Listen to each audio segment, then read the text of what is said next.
The next three now tells us to rationalize the denominator using conjugates. Conjugates, those are the ones where we FOILed, where one had a plus sign and one had a minus sign, but we had the exact same terms.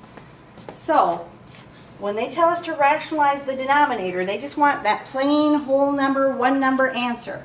So what we're going to do is multiply the top and the bottom by 5 plus 2 square root of 2.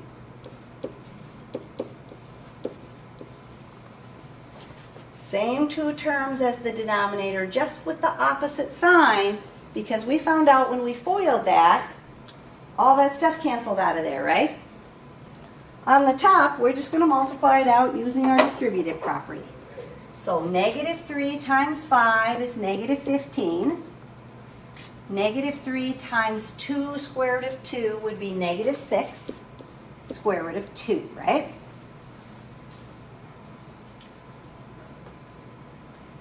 Okay? Bottom, that's the one we have to FOIL out.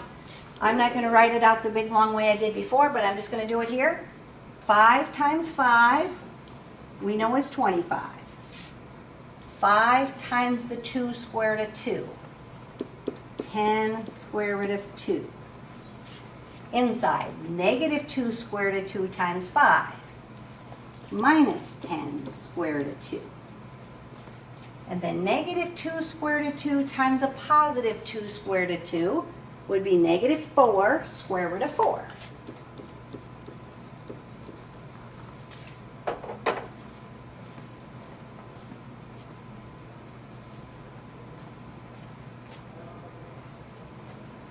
Okay, so looking at that to simplify it, notice we have a positive 10 square root of 2 and a negative 10 square root of 2. Those are going to cancel because they're opposites. And then on that last one, we have that square root of 4 that we can rewrite. The square root of 4 is just a 2, so we have 4 times 2, which is minus 8. So now on the bottom, we have 25 minus 8. 25 minus 8 would be 17. So our answer is that we have negative 15 minus 6 square root of 2 all over 17. And again on this one, you want to hit the fraction thing first and type the top separately from the bottom, because you want this negative up with the 15, not in front of the fraction. So you have to type them in separately.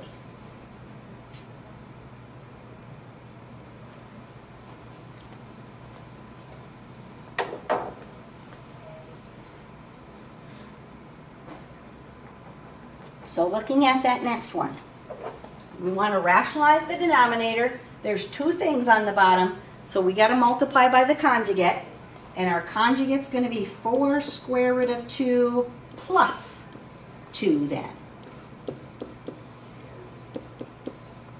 The same thing as the bottom, just with the opposite sign in the middle.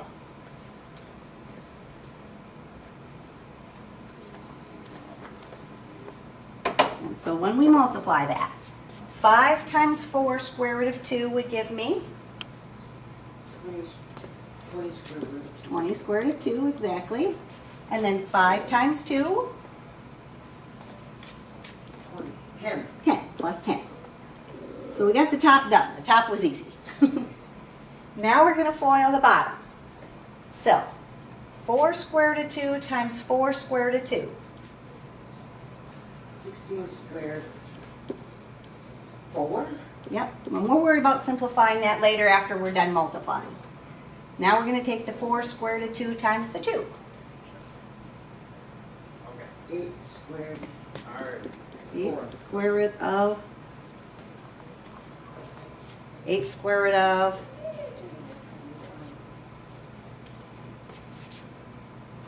just the 2, because there's nothing to multiply it by, right?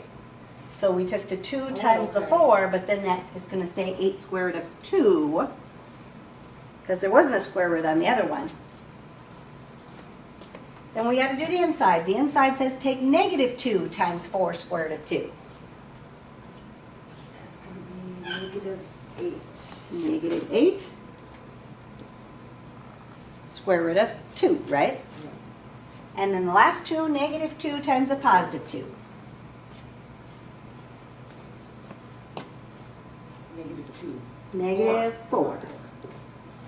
So, now that we've got the bottom foiled out, what's going to happen with that? We are going to take this 16 square root, or should we do the, oh no, you got just the number, negative 4. First of all, we can cancel those two, right? Oh yeah, we can. We better be able to, because that was the whole point of using the conjugate. Okay. Then we can simplify this one. Okay. Square root of 4 is? 4. Square root of 4 is? 2. 2. 2 times 16, 34. 32. Oh, 2 times 16 should be 32. And so now we have 32 minus that 4 on the end. And 32 minus 4 28. is 28. So we have 20 square root of 2 plus 10 over 28. So the answer is... We're not quite done Oh no, next. because we can simplify that fraction. Why do you suppose we can simplify that fraction?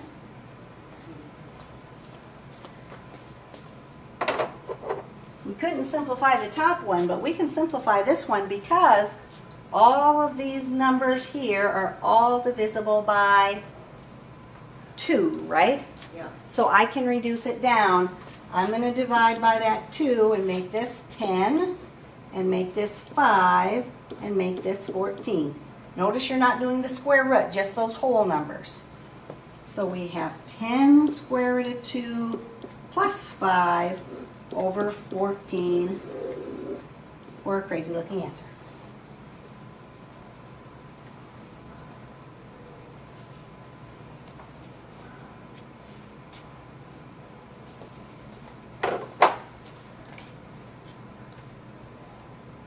Number 12.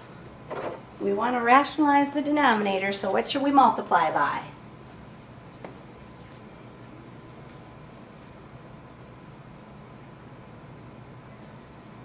Three. Look at your previous ones. Oh, 5 plus square root of 3. You're getting closer.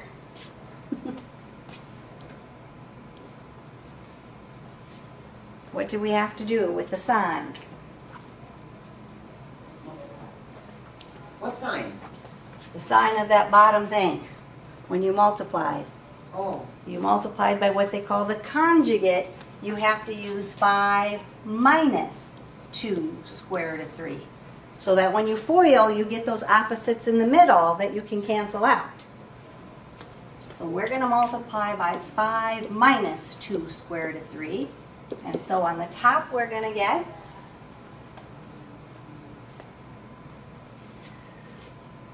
top we're going to get negative 25. yep.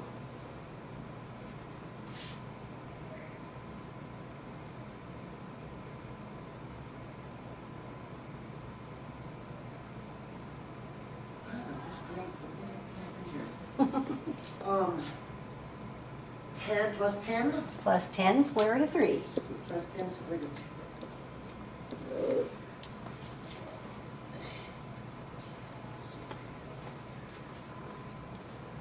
Now we got to FOIL out the bottom. So on the bottom, when you FOIL that out, you're going to get 25. 25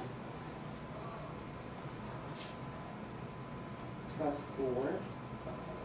Where are you getting that from? The 2 times the negative. Now you got to FOIL it. So you did this times this, Yeah. but now you got to do this times this, So right? negative 10. Negative 10 square root of 3. Square root of 3. Then you got to do the inside, which is going to be It's going to be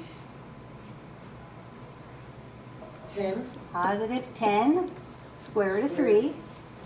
Then I can do the last, which will be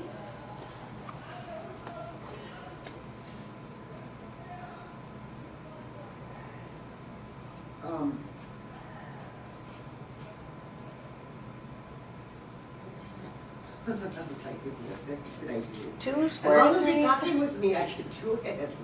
So 2 square root of 3 times negative 2 square root of 3. Okay. Negative 4. Negative 4 square root of 6. 3. 3 times 3 is 9. 9. So, what can we do with the bottom part? Okay, you can cancel out the negative 10 square 3 And the positive 10 square root of and 3. the positive 10 square 3. And then we can simplify that last term. Yep, the 9. Square root of 9 is 3. 3. 3 times our minus 4. 12, negative 12. So we have 25 minus 12 on the bottom.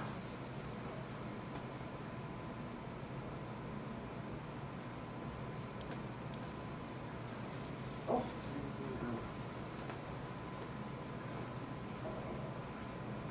25 minus 12 gives us 13. So we have negative 25 plus 10 square root of 3 all over 13. This one we can't reduce because we can't reduce the 10, 13, and 25 by the same thing. All three of them have to be able to be divided by the same thing.